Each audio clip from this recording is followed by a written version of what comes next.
जय हिंद दोस्तों। इग्नो वाला फौजी यूट्यूब चैनल में आपका स्वागत है। आज हम बात करते हैं चैप्टर नंबर 12 जो कि है हमारा नगर सभा रामायण व महाभारत में पौर जनपदों की भूमिका के बारे में। पिछला चैप्टर जो कि हम 11 चैप्टर हैं वो हम हमारे चैनल पर अपलोड कर चुके हैं, उसकी जाकर आप वीडियो चेक कर सकते हैं। आज हम बात करेंगे चैप्टर नंबर 12 की। अगर आपको इग्नो से रिलेटेड कोई असाइनमेंट चाहिए, उसकी PDF चाहिए, तो आप इस दिए गए नंबर पर व्हाट्सअप मैसेज करके आप PDF प्राप्त कर सकते हैं, जो कि आपको एक अच्छी क्वालिटी की मिलेगी। तो आप इस चैप्टर में क्या क्या देखेंगे? पहला देखेंगे नगर सभा के बारे में, दूसरा देखेंगे पौर के बारे में, और तीसरा क्या देखेंगे? जनपद के बारे में। तो इसके बारे में चलो पहला क्वेश्चन देखते हैं, जो कि इस चैप्टर के बारे में बताया गया है कि ये चैप्टर क्या है। नगर सभा रामायण महाभारत में पौर जनपदों की भूमिका का परिचय देंगे। तो इसमें देखिए, प्राचीन भारत की प्रशासनिक संरचना में सभा और समिति का हमने जिक्र देखा था पीछे। तो इसमें क्या है कि इसी प्रकार क्या है, पूर्व और जनपद का भी महत्व देखने को मिलता है। वैदिक साहित्य में इन दोनों शब्दों का उल्लेख मिलता है। पूर्व का प्रयोग मुख्य दुर्गयुक्त नगर या सुरक्षित बस्ती के अर्थ में किया गया है। तो इस प्रकार क्या है कि एक कोई बस्ती बसी हुई है, सुरक्षित दुर्ग है, उसमें किला है, उसकी राजधानी, या तो वो क्या होगा, उस राजधानी के अंदर बसा होगा, उस किले के अंदर लोगों की बस्तियां बसी हुई होगी, या फिर क्या होगा, उस दुर्ग यानी उस किले के आसपास क्या होगा, आसपास बस्तियां बसी होंगी। तो इस प्रकार किसी प्रकार ये ढांचे में अलग अलग हो सकता है कि इस प्रकार का राज्य हो, उसके ऊपर डिपेंड करता है ये। जबकि जन उस समुदाय को दर्शाता है जो कि विशिष्ट क्षेत्र में एक निवास करता है। जनपद शब्द क्या हो गया, जन और पद से मिलकर बना है, जहाँ जन का मतलब हो गया लोग समूह और पद का मतलब हो गया उसके निवास का स्थान। तो इस प्रकार जनपद क्या हो गया, एक भूभाग, एक क्षेत्र में विभिन्न वर्गों या समुदाय के लोग एक संगठन क्या है, सामाजिक इकाई रूप में निवास करता है, उसे क्या बोलते हैं, जनपद। समय के साथ जनपद बड़े राजनीतिक संगठनों का रूप लेते गए। कई जनपद गणराज्य अथवा उभरते हुए राज्य में परिवर्तित हो गए। जनपद के प्रधान शासक को जनपदीन कहा जाता है। मतलब जो क्या है कि जो संगठन है, जो लोग रह रहे हैं, जो समाज एक बस रहा है, वो क्या धीरे धीरे बड़ा रूप हो गया, उसने एक राज्य का रूप ले लिया, या धीरे धीरे अपना बड़ा रूप हो गया, तो उसका कोई शासक बना, उस शासक को क्या बोल दिया गया, जनपदीन कहा गया। प्राचीन ग्रंथ जैसे अष्टाध्यायी, रामायण, महाभारत, पुराण विभिन्न जनपदों के विस्तृत विवरण प्रस्तुत करते हैं। वैदिक ग्रंथों में आंध्र, पुलिंद, सबर, पुंदर जैसे जन समूहों के साथ 9 प्रमुख जनपदों का उल्लेख किया गया है। पाणिनि के अष्टाध्यायी में 22 जनपदों का जिक्र किया गया है, जिसमें क्या है, 22 कौन कौन से हैं? मगध, कौशल, वत्स, अवंती विशेष रूप से प्रभावशाली थे। यह दर्शाता है कि उस समय भारत स्पष्ट सीमाओं वाले अनेक जनपदों से विविध था। मतलब उसमें क्या थे, बहुत सारी सीमाएं थी और समस्त सीमाओं वाले अनेक जनपद थे। उसमें एक जनपद नहीं, बहुत सारे जनपद थे। इन जनपदों और नगरों के निवासी क्रमशः पौर और जनपद कहलाते थे। जो जनपद हो गए ना, एक क्षेत्र में एक क्षेत्र हो गया, उसमें क्या है, कई लोग निवास करते हैं, उसे क्या बोलते हैं, जनपद। और ये जो जनपद है ना, वो क्या थे, उसके निवास करते थे ना, उसको क्या बोलते थे, पौर और जनपद कहलाते थे, उसको क्या बोलते थे, पौर बोलते थे। रामायण और महाभारत जो भारतीय सभ्यता, नीति, धर्म और सामाजिक जीवन की आधारभूत ग्रंथ माने जाते हैं, इनमें पौर और जनपदों की महत्वपूर्ण भूमिका का चित्रण मिलता है। इन ग्रंथों में न केवल विभिन्न चित्रों के एक सांस्कृतिक सूत्र में बांधा, बल्कि जन समुदायों के पारंपरिक संबंध, कर्तव्य बोध और सामाजिक आचरण का भी आदर्श रूप हमें देखने को मिला है। इन महाकाव्यों में वर्णित पूर्व और जनपद, जो कि हमें अभी थोड़ी देर पहले उच्चारण किया था, पौर जनपद केवल भौगोलिक इकाइयां नहीं थे, बल्कि वे राजनीतिक, सामाजिक और सांस्कृतिक संरचना के सक्रिय घटक थे। क्योंकि उनका मुखिया भी था, उसमें क्या था, एक राजनीतिक संरचना भी थी, सामाजिक लोग रहते थे, बसते थे, उनकी एक संस्कृति भी थी। इसलिए रामायण और महाभारत में वर्णित पौर और जनपदों का स्वरूप समझना प्राचीन भारत की लोक व्यवस्था और शासन पद्धति को समझने के लिए बहुत ही जरूरी है। आइए देखते हैं इस चैप्टर का पहला क्वेश्चन, जो कि एग्जाम के रूप से इंपॉर्टेंट है। प्राचीन राज्यतंत्र के महत्वपूर्ण अंग नगर सभा का विश्लेषण कीजिए। मतलब हमें पहला किसके बारे में जानना है, नगर सभा के बारे में। प्राचीन भारत में पौर और जनपद का क्या स्वरूप था, समझाइए। जो नगर सभा है उसके अंदर क्या थे, पौर और जनपद, उसका समझना है। प्राचीन कालिक पौर जनपद की अवधारणा का विस्तार पूर्ण समझाइए। तो हमें क्या जानना है, नगर सभा और पौर जनपद के बारे में इस क्वेश्चन का जिक्र करेंगे, जो इस चैप्टर का सबसे मोस्ट इंपोर्टेंट क्वेश्चन है। इसको ध्यान से देखिएगा। प्राचीन भारतीय शासन प्रणाली में ग्राम सभा की तरह नगर सभा का भी अत्यंत महत्वपूर्ण स्थान है। नगर सभा के ढांचे के 2 प्रमुख घटक माने जाते हैं, पूर्व और जनपद। पौर तथा जनपद शब्द क्रमशः इन्हीं पूर्व, नगर, पूर्व जिसका मतलब हो गया नगर या राजधानी, और जनपद क्या हो गया, प्रदेश, से उत्पन्न हुए हैं। प्रशासनिक दृष्टि से राज्य को मूलतः दो स्तरों पूर्व और जनपद में विभाजित कर देखा जाता है। दोनों को राज्य की सत्ता के अनिवार्य अंग के रूप में समझा जाता है। तो इसमें क्या है कि जो प्राचीन भारतीय शासन प्रणाली है ना, इसके अंदर जो नगर सभा है तो उसको दो भागों में बांटा है। पहला कौन सा हो गया, पूर्व और जनपद में बांटा है, जिसका मतलब पूर्व जनपद हो गया जो इन्हीं के मानते हैं कि राजधानी हो गई या उनका दुर्ग किला हो गया, और उनके जो प्रदेश के लोग रहने वाले हैं जनपद हो गया। तो इस प्रकार देखते हैं जनपद की प्रकृति और उसके स्वरूप के बारे में जानेंगे। पाणिनि की अष्टाध्यायी कौटिल्य के अर्थशास्त्र में जनपदों का अनेक स्थानों पर उल्लेख मिलता है। पाणिनि के सूत्र जनपदे लूप की व्याख्या में काशिकाकार ने जनपद को ग्रामों के समूह के रूप में परिभाषित किया है। मतलब जनपदों को क्या बोला है, ग्रामों का समूह, मतलब एक समूह के लोग। उदाहरण देते हैं इसका क्या है, जहाँ पंचाल वंश के लोग रहते थे वह क्षेत्र पंचाल जनपद कहलाता था। इसी प्रकार कुरु, मत्स्य, अंग, बंग, मगध और पुंडु आदि जनपद अपने अपने जन समूह में निवास करते थे और के आधार पर वो अपने पहचाने जाते थे ग्रुप के रूप में, एक समूह के रूप में, एक ग्राम पंचायत के रूप में। एक ग्राम एक गांव मान लो। कौटिल्य के अनुसार एक जनपद लगभग 800 गांवों को समेटता था। मतलब एक जनपद के अंदर 800 गांव आते थे, इतना बड़ा एक समूह था। और प्रत्येक गांव में 100 से 500 कुल निवास करते थे। और एक गांव में इतना बड़ा गांव था, ग्राम था, कि उसमें 100 से 500 कुल निवास करते थे। तो मतलब सोच के देख लो कि एक जनपद कितना बड़ा हो गया। प्रत्येक जनपद के केंद्र में स्थित सुरक्षित बस्ती या दुर्ग को पुर कहा जाता था, जो आगे चलकर राजधानी या मुख्य नगर का रूप लेती थी। तो मतलब आज के दिन आप जो घूम के विजिट करके देखते हो ना कि ये फलाना किला कौन सा है, डिगड़ा किला है, ये है, वो है। तो जो किला था ना, जो सेंटर में बना होता था एक किसी जनपद के, तो उसको क्या बोलते थे, दुर्ग बोलते थे। जो किला था उसको क्या कहा जाता था, पुर कहा जाता था। तो मतलब जो जनपद हो गया उसके केंद्र में जो एक राजधानी होती थी, जो बस्ती होती थी, जो सबसे सुरक्षित स्थान होता था, उसे क्या कहा जाता था, पुर बोला जाता था। अब क्या वो बोलते हैं, पौर का स्वरूप देखते हैं। पहला हमने देख लिया है जनपद की प्रकृति और उसका स्वरूप। अब देखते हैं पौर का स्वरूप देखते हैं, जो कि हमने दो भागों में डिवाइड किया था। पुर अर्थात नगर जनपद के राजनीतिक जीवन का मुख्य केंद्र था। जो पुर हो गया ना, जो कि नगर परिषद हो गया, उसके राजनीतिक जीवन का मुख्य केंद्र था। जैसे जैसे जनपदों का विस्तार हुआ वैसे वैसे उनमें कई नगर उभरने लगे, परंतु मुख्य नगर जहाँ राजसत्ता केंद्रित थी उसे पुर कहा जाता था। पौर शब्द विशेष रूप से पुर के नागरिकों या उसी क्षेत्र की प्रमुख संस्था के सदस्य को सूचित करता है। तो जैसे जैसे क्या हो गया, एक नगर हो गया ये, अब धीरे धीरे क्या है, जनसंख्या बढ़ी, टाइम बढ़ा, तो इनके नगरों की संख्या बढ़ गई। अब इसमें क्या है, चारों तरफ क्या हो गया, नगर ही नगर बस गए। परंतु जो एक मेन सेंटर में जो नगर था ना, केंद्रित था, वो उन्हीं की राजधानी रहा। परंतु क्या है, राजसत्ता उसी के अंदर केंद्रित रही, जिसे क्या नाम दिया गया, पुर। पुर यही रह गया। तो इस प्रकार क्या है, पौर शब्द है ना, वो क्या है, पुर के नागरिक, जो उस पुर है इसके नागरिक है ना, उसी क्षेत्र की संस्था जो प्रमुख है उसके सदस्यों को, जो पुर के सदस्य हैं उसको क्या बोलते थे, पौर बोलते थे। शुक्र नीति में पौर को एक स्वतंत्र स्थानीय संस्था के रूप में वर्णित किया गया है। उस समय जनमत का अत्यधिक महत्व था, इसलिए पौर संस्था को भी शासन निर्णयों के स्थान मिलता था। शुक्र नीति के अनुसार क्या है, राजा की मुद्रा वाला लेख सर्वोच्च माना जाता था, उसके बाद राजा का हस्ताक्षर, फिर मंत्रियों के आदेश, और सबसे नीचे पौर द्वारा दी गई जारी किया गया पत्र है उसका स्थान आता था। यह क्रम दर्शाता है कि पौर संस्था राजसत्ता से नीचे होते हुए भी शासन प्रणाली में एक मान्य और संगठित इकाई थी। तो मैं इसमें क्या माना गया, एक राजा हो गया, ठीक है, जो उसका पौर का राजधानी है उसके अंदर जो मेन मुखिया हो गया कौन, राजा। तो उसके बाद क्या हो गए, जो राजा हस्ताक्षर करता था उसके जो क्या सिक्के जारी होते थे उसकी फोटो या उसके सिग्नेचर के साथ, तो उसके जो मुद्रा है, जो सिक्के हैं, उसका सबसे ज़्यादा वैल्यू थी। फिर राजा के क्या हो गए, हस्ताक्षर, तो हस्ताक्षर की वैल्यू फिर उसके बाद होती थी। उसके बाद क्या हो गया, मंत्री हो गया कोई उसके, तो मंत्री क्या थे, आदेश तो देंगे, उसके जो विचार विमर्श करते हैं फिर उसके बाद आदेश देते हैं, तो उसके बाद इसकी वैल्यू होती है।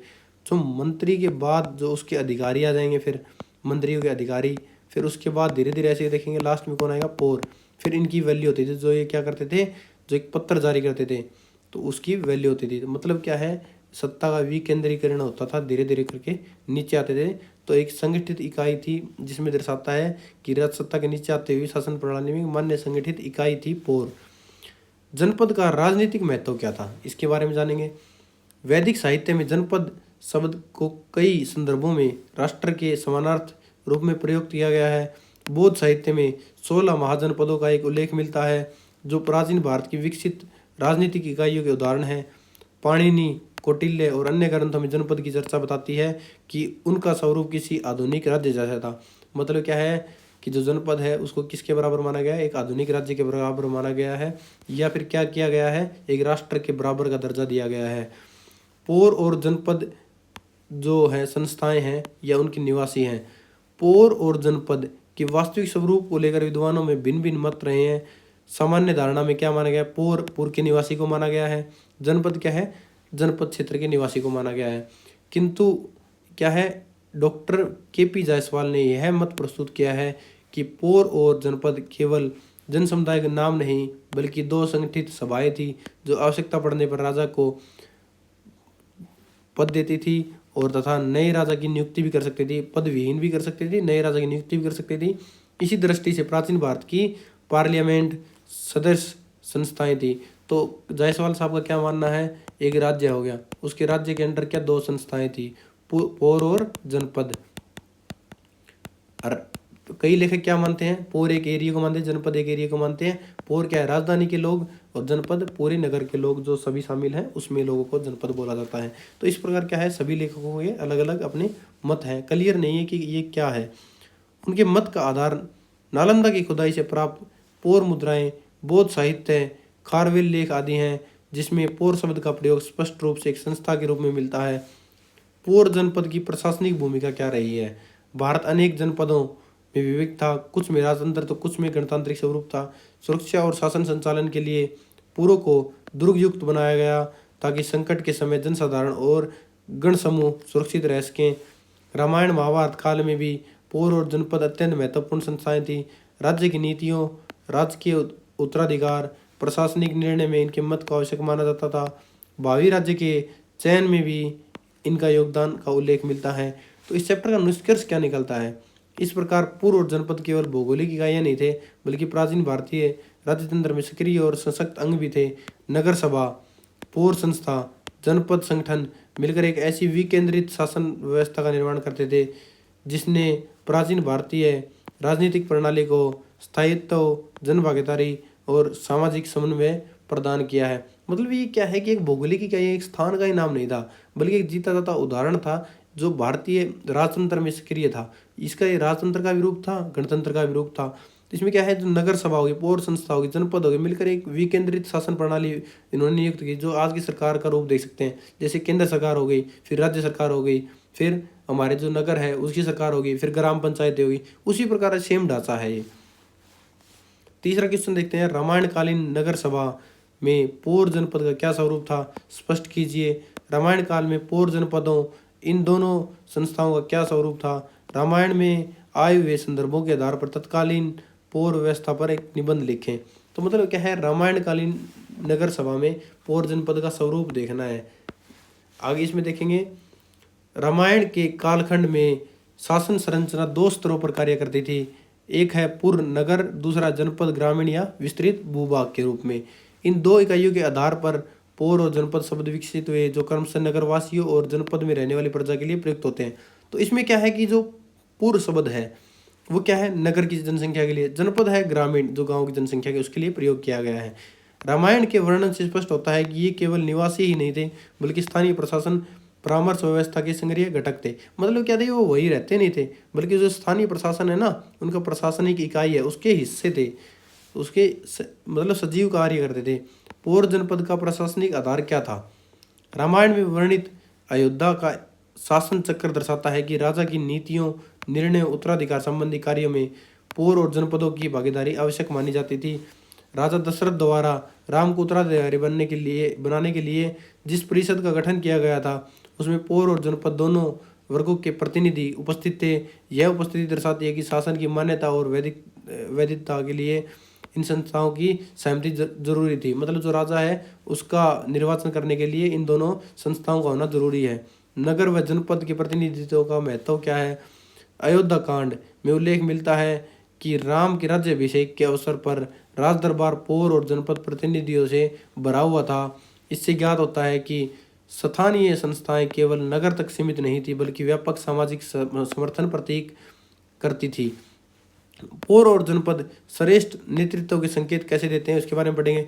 रामायण में कई स्थानों पर पौर, जनपद, श्रेष्ठ जैसे शब्द मिलते हैं जो यह दर्शाते हैं कि इन संस्थाओं के भीतर वरिष्ठ सदस्य पदाधिकारी या प्रतिनिधि भी होते हैं। ये लोग सामान्य जनता एवं राजसत्ता के बीच सेतु का कार्य करते हैं। अभिषेक सामग्री परामर्श प्रक्रिया में सहभागिता थी। जब राम के राज्याभिषेक की तैयारी चल रही थी तब वशिष्ठ ने सुमंत्र को यह सूचना देने भेजा कि नेगम पौर जनपद के प्रमुख पूर्ण सम्मान के साथ सामग्री लेकर राजद्वार पर उपस्थित हैं। तो इसका मतलब क्या है कि जो पौर जनपद के हैं, जो राजा का राज्याभिषेक हो रहा है उसमें उसकी उपस्थिति जरूरी है, उसकी सहभागिता है। यह व्यवस्था दर्शाती है कि पौर जनपद किसी औपचारिक प्रशासनिक संस्था की भांति कार्य करते थे। इसका मतलब क्या हो गया कि ऐसा लगता है, हमें ऐसा प्रतीत होता है जैसे इसके एक्शंस हैं, जैसे काम हो रहे हैं उसके हिसाब से कि एक औपचारिक प्रशासनिक संस्था की भांति कार्य करते हैं। राम द्वारा पौर कार्य में रुचि।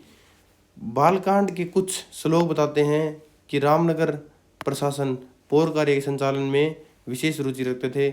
इसी कारण निगम, जो कि है निगम का प्रतिनिधि होता है, अन्य नगरवासी उन्हें अत्यधिक सम्मान देते थे। इससे यह भी संकेत मिलता है कि पौर व्यवस्था के अंतर्गत सुरक्षा, नियम व्यवस्था, व्यवस्था संचालन एवं नगर हित जैसे विषय आते थे। अगला पॉइंट है पौर जनपद शब्दों का द्वैत स्वरूप। रामायण में कई संदर्भों में ये शब्द कभी संस्था के अंतर्गत उसका अर्थ और कभी निवासियों के अर्थ में प्रयुक्त हुए हैं। उदाहरण के लिए जब राम को वनगमन का समाचार मिलता है तब सीता पूछती है कि क्या पौर जनपद और सभी श्रेणी मुखिया तुम्हारे साथ चलने की इच्छा नहीं रखते। तो इसका मतलब क्या है कि हमें जो इतिहास मिले हैं, जो साहित्य में हमें लिखा मिला है, उसके हिसाब से क्या है पौर और संस्था क्या है जो हमें दिखते हैं, जो हमें लगते हैं, वो क्या है एक प्रशासन की संचालन में, व्यवस्था संचालन में और जो नगर हित है उनके विषय में बहुत ही मतलब उनका मेन रोल है। उनका क्या है जो प्रशासनिक इकाई है उसके संचालन में उसका अहम योगदान है। तो जैसे ही जब राम को वन गमन का समाचार मिलता है, उन्हें बताते हैं कि आपको वन के लिए जाना होगा, वनवास के लिए, तो जब सीता माता क्या कहती है कि क्या पौर और जनपद और जो उनके सभी मुखिया हैं वो तुम्हारे साथ चलने की इच्छा नहीं रखते हैं, तुम्हारे साथ नहीं है। तो मतलब उनकी इच्छा भी यही है कि जो आपके पिताजी ने आपकी बताई है। यहाँ यह शब्द समूची जनता और उनके प्रतिनिधि दोनों के लिए प्रयोग हुआ है कि सभी लोग चाहते हैं कि आपको वनवास के लिए जाना चाहिए। परिषद में निर्णायक भूमिका। जब दशरथ ने प्राचीन परंपरा का अनुसरण करते हुए राम को उत्तराधिकारी बनाने का विचार किया और उन्होंने एक विशेष परिषद बुलाई, तो जैसे कि दशरथ जी ने क्या सोचा, क्या बताया कि मैं राजा नहीं बनूंगा, मेरे बड़े भ्राता भाई हैं वो राजा बनेंगे। तो इसके लिए उन्होंने क्या है डायरेक्ट फैसला नहीं लिया, बल्कि उन्होंने क्या है विशेष परिषद को बुलाया। और उस परिषद का हिस्सा कौन कौन थे, ब्राह्मण थे, बलमुख्य, पौर जनपद, सभी वर्गों के प्रतिनिधि शामिल थे उसमें। इस परिषद ने सर्वसम्मति से राम के अभिषेक का समर्थन किया। इससे यह सिद्ध होता है कि पौर जनपद केवल जनसमूह नहीं थे बल्कि शासन की नीति निर्माण प्रक्रिया के अनिवार्य अंग थे। तो इसका मतलब ये क्या है कि पौर जनपद केवल जनसमूह, एक लोगों का झुंड ही नहीं था, बल्कि उसमें क्या था कि शासन का जो नीति निर्माण है ना, व्यवस्था है, उसकी प्रक्रिया के जो बहुत इंपॉर्टेंट अंग है उसके रूप में ये क्या कार्य करते थे। तो इसमें पौर जनपद में क्या इस क्वेश्चन का निष्कर्ष क्या निकलता है, रामायणकालीन पौर जनपद व्यवस्था एक संगठित, बहुस्तरीय और परामर्श आधारित प्रशासनिक ढांचा थी। यह न केवल नगर और ग्रामीण क्षेत्रों की पहचान थी बल्कि राज्य की स्थिरता, निर्णय प्रक्रिया और सामाजिक सहमति में इनकी केंद्रीय भूमिका थी। इस प्रकार पौर जनपद संस्थाएं रामायण काल के शासन को जन आधारित बनाती थी और राजसत्ता को नैतिक वैधता प्रदान करती थी।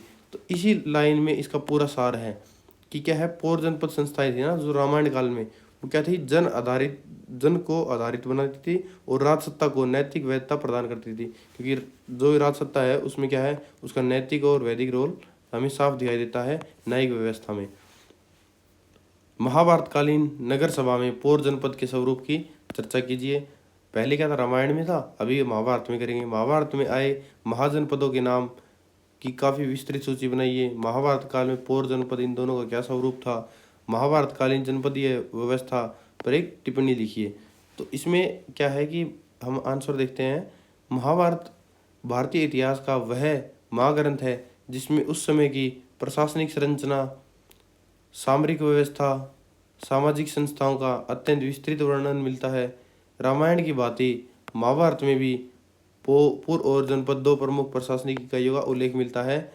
इन दो इकाइयों के आधार पर ही पौर का मतलब हो गया नगरवासी अथवा नगर संस्था के प्रतिनिधि, जनपद जनपदवासी या ग्राम क्षेत्र के प्रतिनिधि जैसी संस्थाओं का स्वरूप स्पष्ट होता है। तो इसी में महाभारत काल में भी हमें इन दोनों का रूप देखने को मिलता है। पूर्व एवं जनपद दो स्तर का शासन ढांचा था। महाभारत के भीष्म के कथनों के अनुसार राज्य दो भागों में बटा होता था। पूर्व राजधानी या प्रमुख नगर, जहां सभा परिषद और मुख्य प्रशासनिक ढांचा था। जनपद क्या हो गया, राजधानी के बाहर का विशाल क्षेत्र जिसमें अनेक बस्तियां, ग्राम और कबीले शामिल होते थे। पूर्व मतलब राजधानी हो गया, जैसे कि हमारा देश ही मान लो, देश क्या हो गया, दिल्ली, ये क्या हो गया, दिल्ली हो गया। इसके बाहर जो इलाके बसे हैं, जो एनसीआर का क्षेत्र है यूपी में, जो एनसीआर क्या है हरियाणा में हो गया, और जो एनसीआर क्या है राजस्थान में। तो इसके बाहर के जो एरिया हैं वो क्या हो गए, जनपद हो गए। और जो दिल्ली के लोग, जो राजधानी है नई दिल्ली हो गई, वो क्या है पूर्व निवासी हो गए। पूर्व, और उसका मुखिया क्या हो गया, जो उसका मुखिया होता है और इनके मुखिया होते हैं वो जनपद का मुखिया हो गया। जनपद के अधिकारी वृद्धजन और प्रतिनिधि राज्य की सभा और प्रशासनिक कार्यों में सक्रिय भूमिका निभाते थे। पौर और जनपद के बारे में बात करते हैं। प्रशासनिक संस्था होने के प्रमाण क्या मिलते हैं। महाभारत के कई प्रसंग यह दर्शाते हैं कि पौर और जनपद केवल निवासियों के नाम नहीं थे, बल्कि सुसंगठित संस्थाएं थी। आदि पर्व में वर्णन आता है कि पांडव युवराज के रूप में पौर कार्य में भाग लेते थे, जिससे स्पष्ट होता है कि यह कार्य प्रशासनिक प्रशिक्षण का अंग था। उदाहरण के तौर पे ये श्लोक आप पढ़ सकते हैं। पौर वृद्धों की भूमिका और सलाहकारी संस्थान। जनपदीय व्यवस्था में वृद्धजन और अनुभवी लोग अत्यंत सम्मानित माने जाते थे। मतलब जिनकी उम्र, उनको काफ़ी एक्सपीरियंस हो गया है, उनकी क्या वैल्यू बहुत ज़्यादा थी इसमें। कई स्थलों पर उल्लेख है कि महत्वपूर्ण निर्णयों, विशेषकर सभा बैठक और न्यायिक कार्यों में पौर वृद्ध उपस्थित होते थे। जब पांडु वनवास का निश्चय करते हैं तो वे कुंती और माद्री से कहते हैं कि यह सूचना विदुर, राजपुरोहित, ब्राह्मण तथा पौर वृद्धों को दी जाए। तो इसमें क्या है, पौर वृद्धों का भी जिक्र है, क्योंकि ये खास सुसंगठित व्यवस्था थी। इससे उनकी विशिष्ट स्थिति और परामर्शदाता भूमिका सिद्ध होती है। जो परामर्शदाता थे ना, जो आगे का रास्ता बताते हैं, उसकी भूमिका इसमें साफ दिखाई देती है हमें। कुरु सभा में पौर और वृद्धों की उपस्थिति। उद्योग पर्व में उल्लेख मिलता है कि जब राज्य के विषयों पर विचार होता था, तब पौर वृद्ध सभा में उपस्थित रहकर अपनी सम्मति देते थे। इसमें क्या है, जो पौर वृद्ध है मतलब इसका मुखिया पौर का, जिससे पता चलता है कि प्रशासन में इसकी भागीदारी औपचारिक थी। उदाहरण के तौर पर ये श्लोक आप याद कर सकते हैं, अगर लिख सकते हैं तो लिखें, वरना इसका कोई ज़रूरी नहीं है। पौर जनपद के आर्थिक अधिकार क्या थे। शांति पर्व में यह वर्णित है कि संकट के समय राजा द्वारा एकत्र धन का उपयोग पौर जनपद और निर्बल वर्गों के हित में किया जाना चाहिए। यह व्यवस्था दर्शाती है कि पौर जनपद आर्थिक दृष्टि से भी महत्वपूर्ण प्रशासनिक इकाइयाँ थी।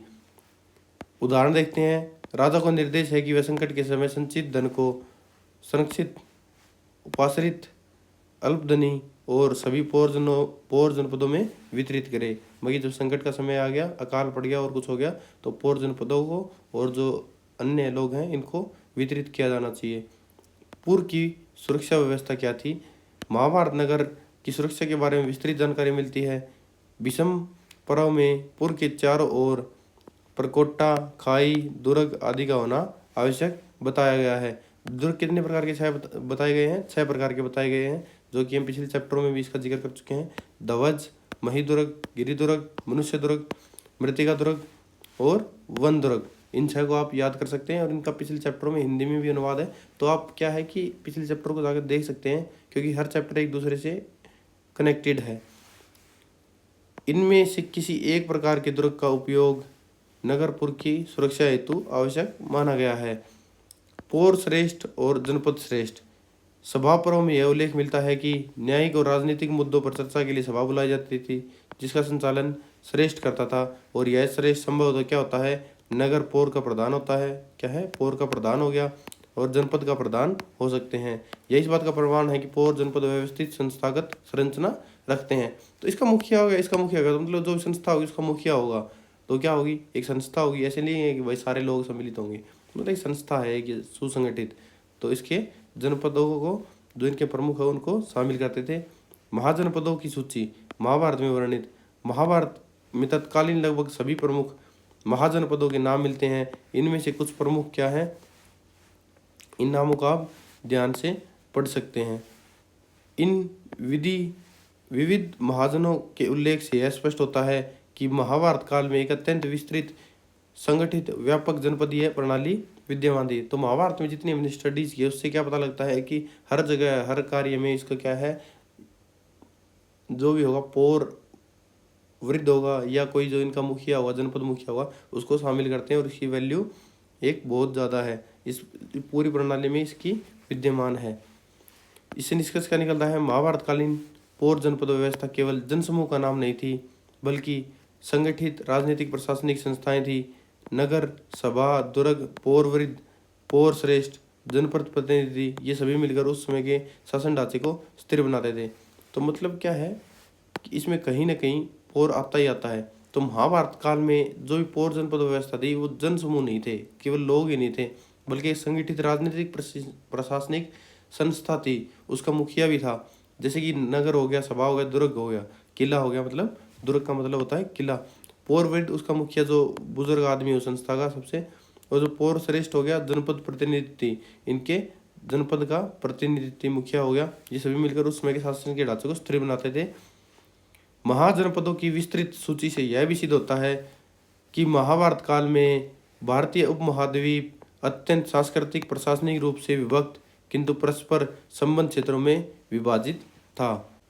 अगर आपको यह वीडियो पसंद आई हो तो वीडियो को लाइक करें। अगर आपने अभी तक चैनल को सब्सक्राइब नहीं किया तो चैनल को सब्सक्राइब जरूर कर दें।